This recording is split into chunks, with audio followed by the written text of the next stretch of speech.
Hello everyone, and welcome back to the Calvin Tobin Show. I am your host, Calvin Tobin.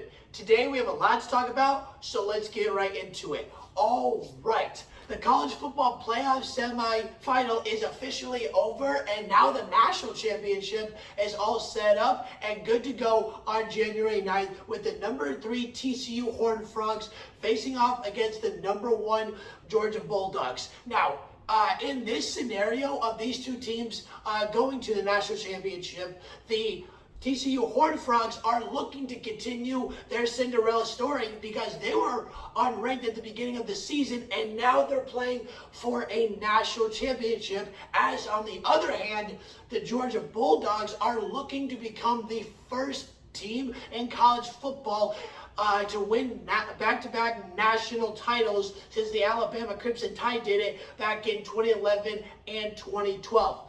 Now, first off, out of these two games of TCU versus Michigan and Ohio State versus Georgia, in the TCU versus Michigan game, Michigan was not themselves at all, and TCU completely stunned them by dominating them all game long because TCU had wild play after wild play after wild play and had on multiple occasions numerous amounts of plays that were 50 yards apiece. And in that first half is where all this domination started for TCU because they made Michigan's defense look absolutely silly because in that first half, Michigan continuously and on multiple occasions got to the red zone, but they could never get a touchdown, not one bit. And all they got were 2 field goals, which ended up as 6 points in that first half. Now, there was a huge controversial call for Michigan because J.J. McCarthy ended up throwing a bomb to his wide receiver, Roman Wilson, and with this catch, when he caught it, he didn't have possession of the ball. His knee was down at the 1 yard line, but he didn't have possession of the ball until he was already in the end zone, which I think should have been a touchdown, and then the score would be completely different, obvious. But because of that play not being called a touchdown, Michigan ended up trying to rush it in, and then they ended up fumbling it, and TCU ended up recovering it, and from there, Michigan was not able to do anything in that first half. But the second half was a completely different story for Michigan as they continued the same for TCU because TCU kept up this domination all over Michigan because Michigan's defense looked completely out of it against TCU because they couldn't stop them whatsoever because this score ended up being 51-45, and in that third quarter was Michigan's best quarter because they were able to catch up and make the score and put the score within 3, but that still wasn't enough because they never had the lead once in this game because at that point it was 41-38, but then Michigan's defense continued to allow huge play after huge play, and that's what really bit them. It didn't matter how dominant Michigan was on offense. That Michigan's defense let them down significantly. But TCU is a fantastic team, and now they're going to play for a national title. Now, for Georgia and Ohio State, this was the better all-around game. And this, to start off this game, C.J. Stroud and Marvin Harrison Jr. Got out to a quick 21-7 lead over Georgia, and then Georgia didn't take long to be able to catch up and get the lead in this game right before halftime, making it 24-21. But Ohio State was able just before halftime because they also had less than a minute left to do it. They were able to make the score 28-24 as time expired for the end of the first half. Now, in that second half, the first half, story continued the same, where there was no defense in sight. Neither side of the ball's defense. It didn't matter how dominant Georgia's defense was all year long. It completely vanished, just like Ohio State's defense vanished in this game, because no matter who had the ball and when they had it, a score, field goal, or touchdown was coming out of it almost every single time. And in that third quarter, Ohio State had a dominant third quarter because they jumped out to another big lead again as they combined for 127 yards, and they were able to put the score up 38-24. Now, the fourth quarter, Georgia's fourth quarter was absolutely poetic for them, because they started out with a field goal, and then when on back-to-back drives, they were able to jump back within this game, and then they ended up taking the lead at the end of the fourth quarter. But before that even happened, Georgia's offense started off really strong after that field goal, because what really helped them was a huge 76-yard pass by Stetson Bennett to Arian Smith, which then made the score 38-35. And then their next drive, they were able to finally take the lead in this game and make it 42-41 with less than a minute left. Now, Ohio State got the ball back, and they were able to get it within field goal range, and they got it up to where they could make it a 50-yard field goal. And Kirby Smart ended up icing the kicker, at least he tried to, and it ended up working out beautifully for them, because this game could have been 44-42 had it not been for the ice. And with that ice, Ohio State's kicker ended up missing it, which sent the Georgia Bulldogs back to the national championship game.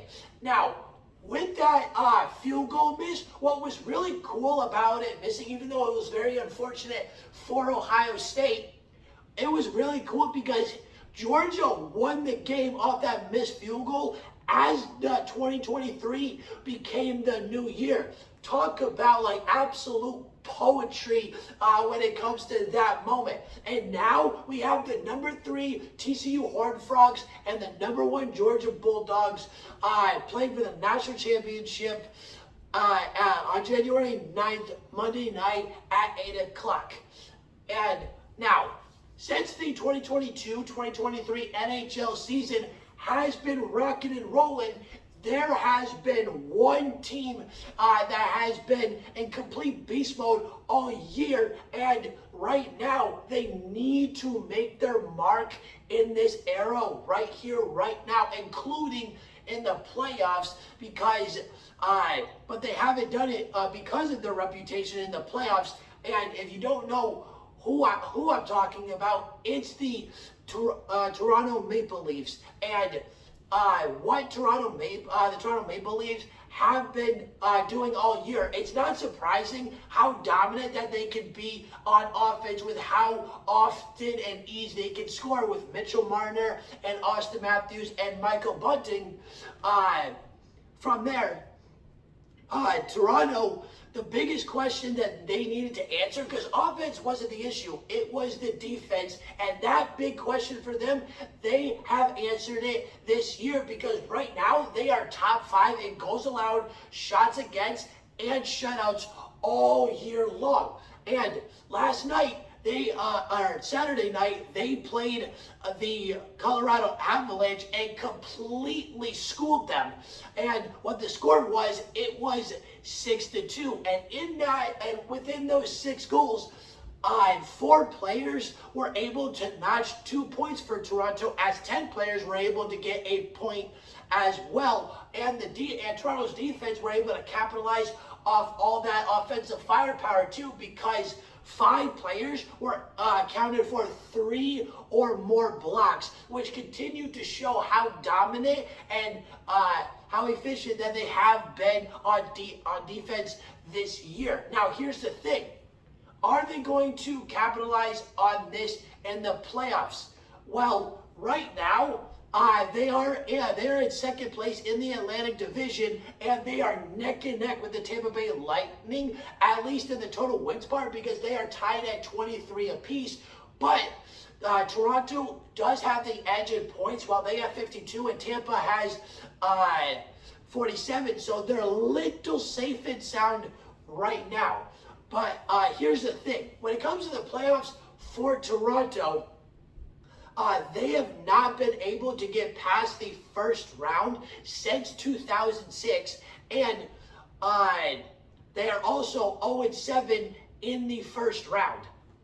And with all of this going on, yes, they are completely dominant this year on the defensive side, and it looks crazy to what they have been able to accomplish and what they've been able to fix. But here's the thing: it's not time to just yet believe, because until Toronto is able to get past the first round, we cannot take them as serious as we all want to. And we all love seeing dominant teams face each other, play, and even more so when dominant teams face each other. And last night we had the Denver Nuggets face off against the Boston Celtics, and the Denver Nuggets have started their 2023 year off to a good start as they beat the beast of the East, that is the Boston Celtics, 123-111.